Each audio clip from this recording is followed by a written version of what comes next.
Hey everybody, Bill 1911 here. My cameraman's kind of been after me for a while now. He says I ought to show you how easy it is to cook certain dishes. So if you're new to cooking, if you don't think you can make good food, I'm going to show you that you can make some really good food that tastes great, and it's no harder than opening a can. So I'm going to show you how to do this, and we're going to have some fun.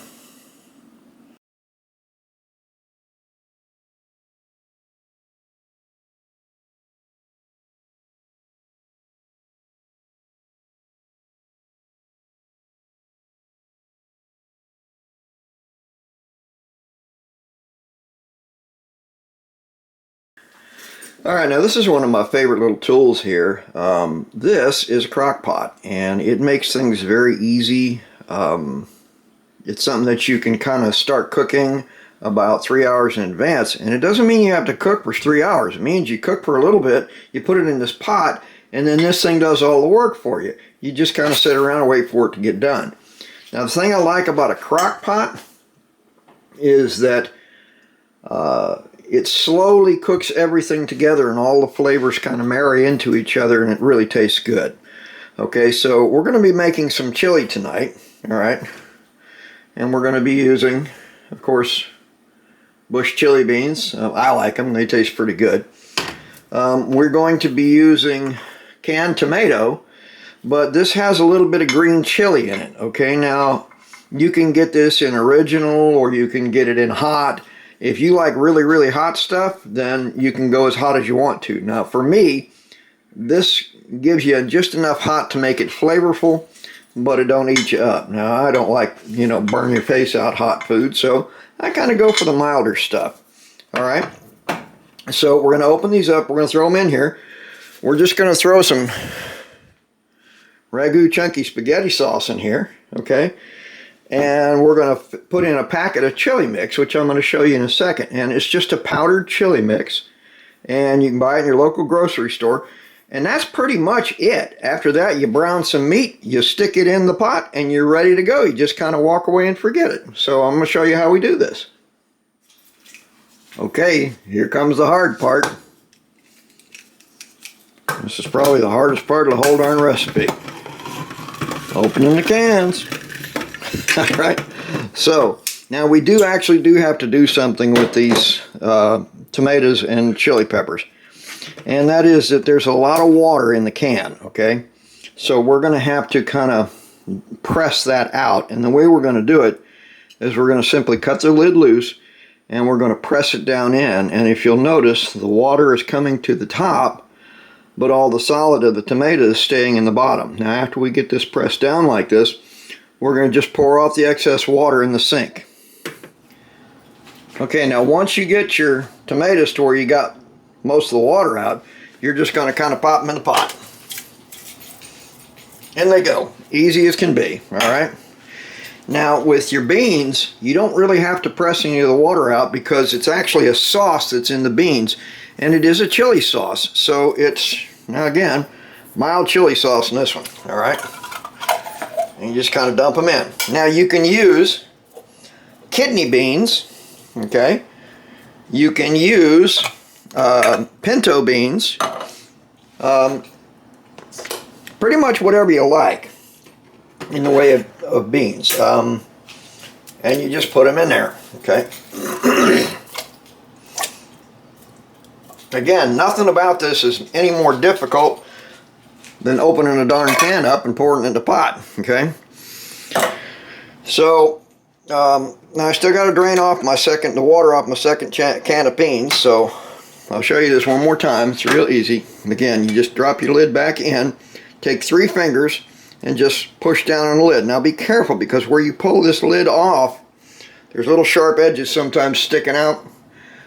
You don't want to get your finger cut on those, so you just kind of press it down. Okay, and after you got it pressed down and it's about far down as it's going to go, then you just pour the water off the top, and you take your beans or your tomatoes, excuse me, and just like you did before, You're going to put them right in the pot, and in they go.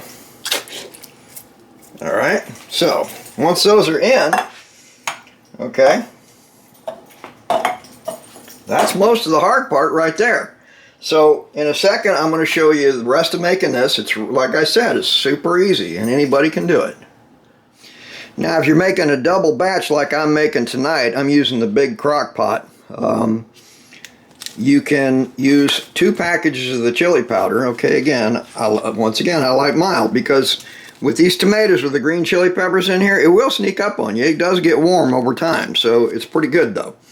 So we're going to put this chili powder mix in there, and we're going to stir it all up. And then we're going to add some of that spaghetti sauce and stir it up again.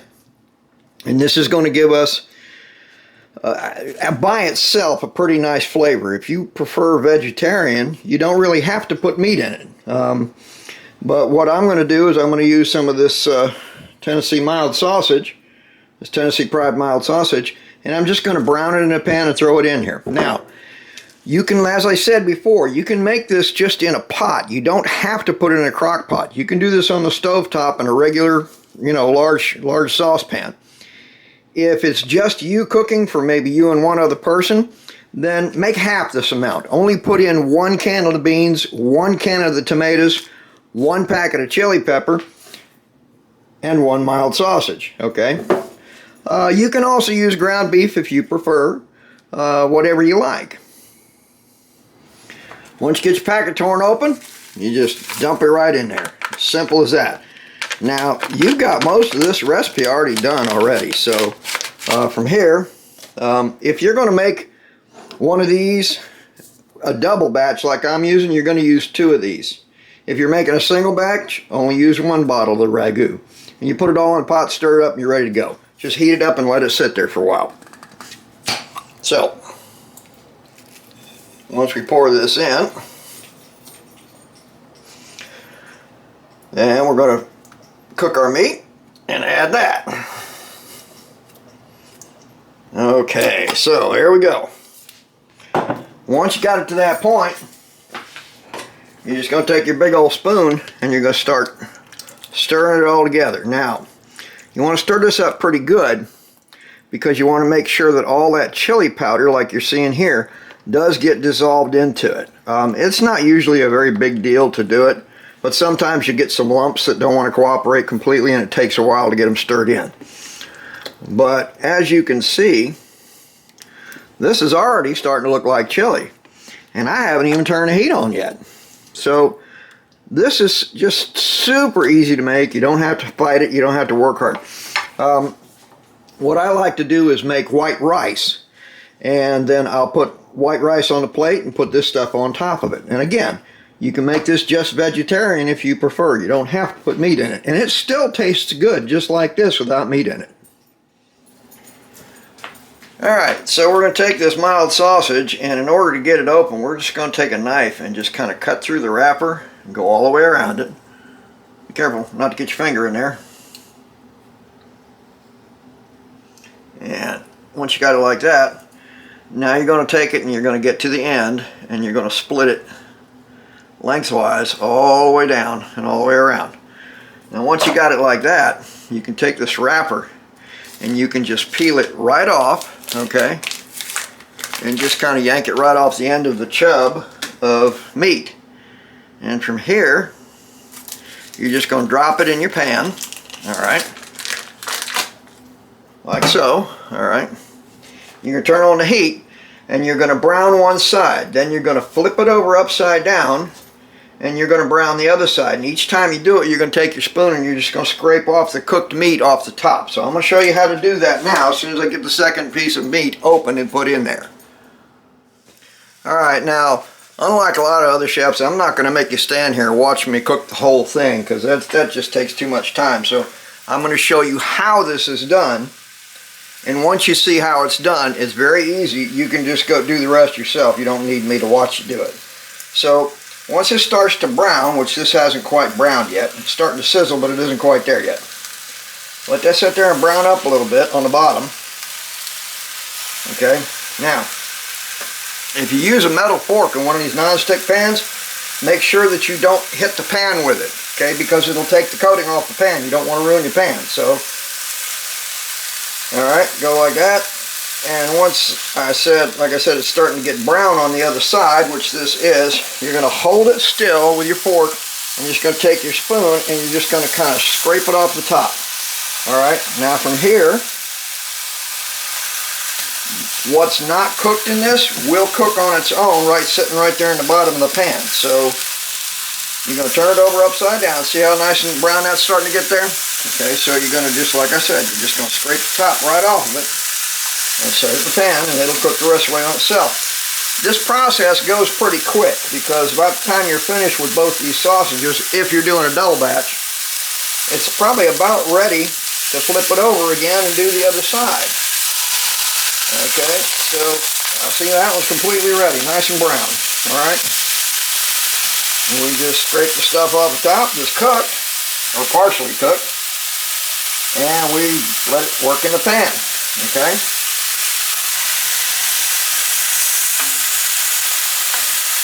now once you get it in there and you start seeing it like this, now you can start taking your spoon and actually breaking it up into smaller pieces, and that's going to help it to cook too. So you don't have to be bored while you're doing this. You can keep doing your cooking.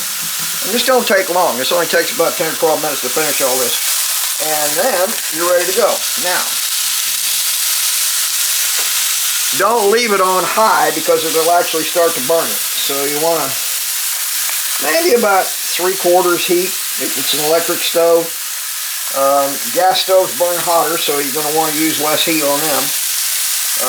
But you don't want to overburn your meat. So you're going to go like that. So pretty easy to do. And that's where I'm going to leave you set until I'm done.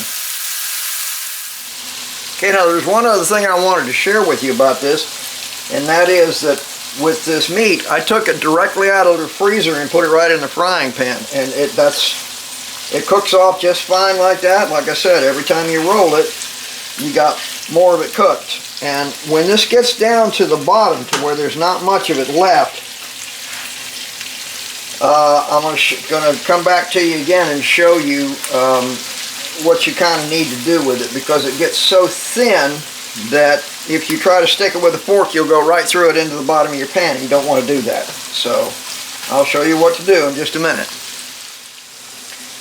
And now once you get this stuff down to where there's not a whole lot of it left, you'll start to notice that when you flip it, it gets real soft, okay? And once it starts to get soft like that, it's hard to keep it from breaking apart. But that's okay, because once it gets real thin, you just let it cook, and you'll see when it's done, and you can just start kind of breaking it apart with your spoon, and it'll be totally cooked at that point. Now, the one thing you're going to want to make sure of that you do is you're going to want to make sure that as you're browning this stuff, once you think you've got it all done, you're going to want to keep cooking it for a little while longer. And you're not going to want to put your finger on the side of the pan like I just did, because it burns. Just so you know. I mean, I figured you'd probably figure that out when I flinched like that, but try not to touch the sides of the pan. Not fun. Okay, so as you can see, this is going to start breaking up on the edges, okay? And as it does that, okay, we're going to have pretty much everything in the meat department cooked. See how that broke in half? That's not unusual. Once it gets to this point, it gets pretty fragile. So you just kind of push your spoon into it, and you'll notice that it's all getting cooked. Okay, and it's going to all start to turn brown here in the bottom of the pan, which is what it's supposed to do. If you want to flip it, you can flip it, but it isn't going to make much difference at this point. It's going to finish cooking through here. But you're going to want to break it up into small bits, and that way it stirs throughout the chili. And there's one last thing that we're going to have to do once we're pretty sure we got everything totally cooked. See, this is getting so pliable now, it don't want to break, it don't want to flip, it just wants to smash out and break up. So that's what I'm going to do. I'm going to kind of mash it out a little bit. And that's going to have it all separated out to where it's going to finish cooking. Okay, so now once we get all the red out that we can see, you can see how this is a little pink right around in here, and this is very brown. Okay, once all that pink is starting to be gone, we're going to continue to cook this, and we're going to keep stirring around in the pan, because somewhere in this pile there's probably a piece somewhere that you could stand to cook a little bit longer. It isn't going to hurt you to do that. So you'd rather have it cooked than uncooked, because uncooked meat can make you sick. Alright, so pretty basic stuff, not hard to do.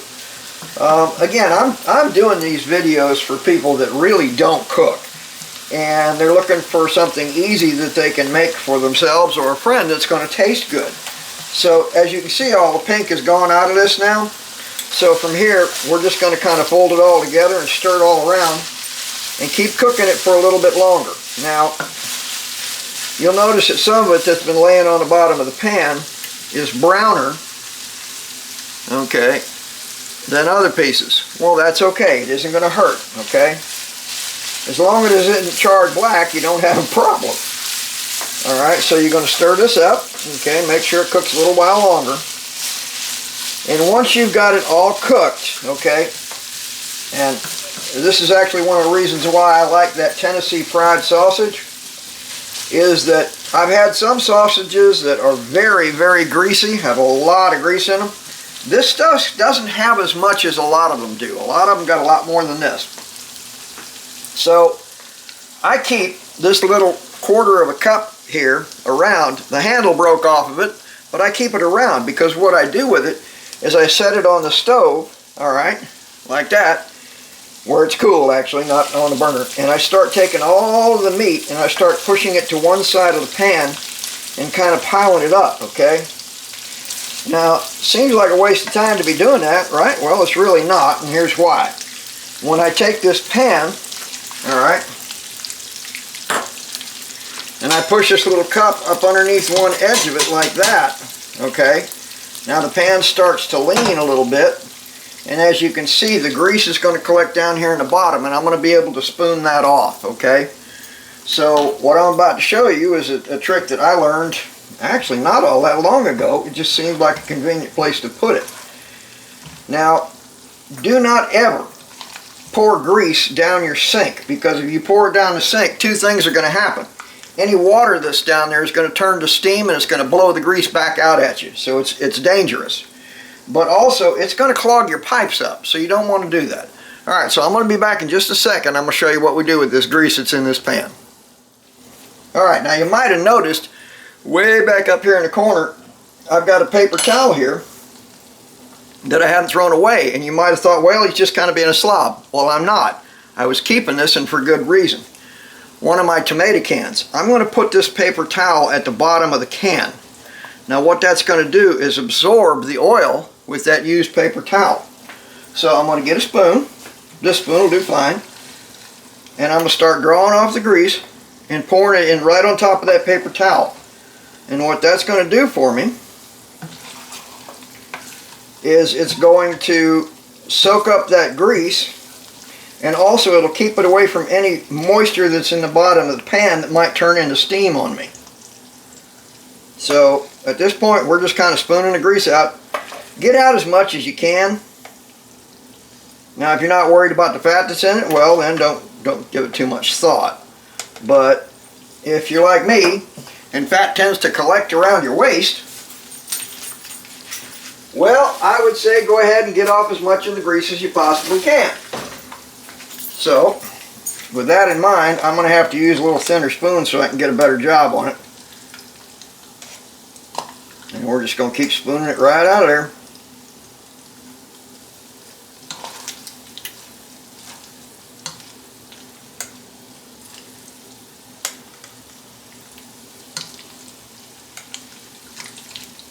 Oh, that is looking good. That is looking good.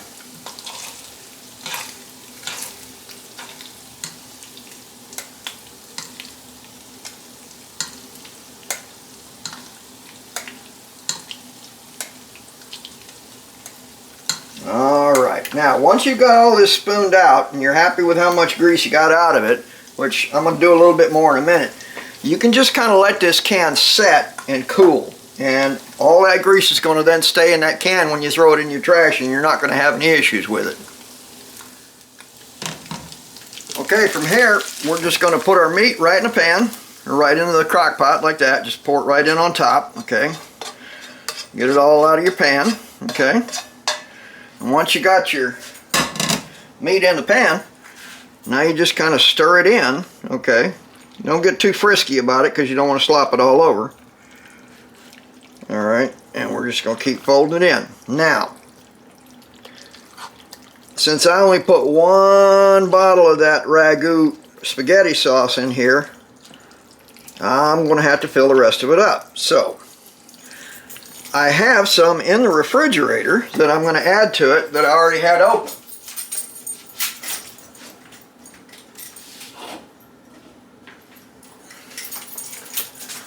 So I still got a good amount of it in this bottle, so rather than waste it, I'm going to just pour it right on in there. Okay, now, put the cap back on, use a little centrifugal force here. And by spinning it around a little bit, make sure the cap's on good before you do that. You get a whole lot extra out of there. Okay, so, there we go. Now, once you got that done, you stir all that in, and now it's time to just sit back and wait for the crock pot to do its work.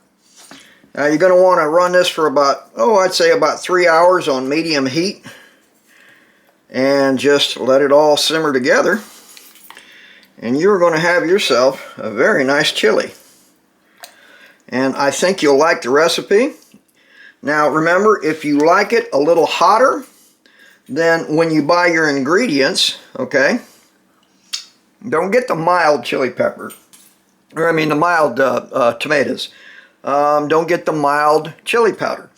Get the stronger stuff, the medium or the hot. Now I'd recommend starting out with mild and make sure you're okay with it before you go all the way to the hot, because I made a mistake and got one of them hot ones one time, and believe me, it liked to burn my face out. So from here, I'm going to just have some dinner. Hey, thanks for joining me. I'm Bill 1911. We'll see you next time. Hey everybody, Bill 1911 here. Hey listen, if you're watching this video, if you're enjoying it, don't forget to hit that subscribe button, okay? That's really important to us. And make sure you like us, and by all means, come to visit us at AskBill1911.com.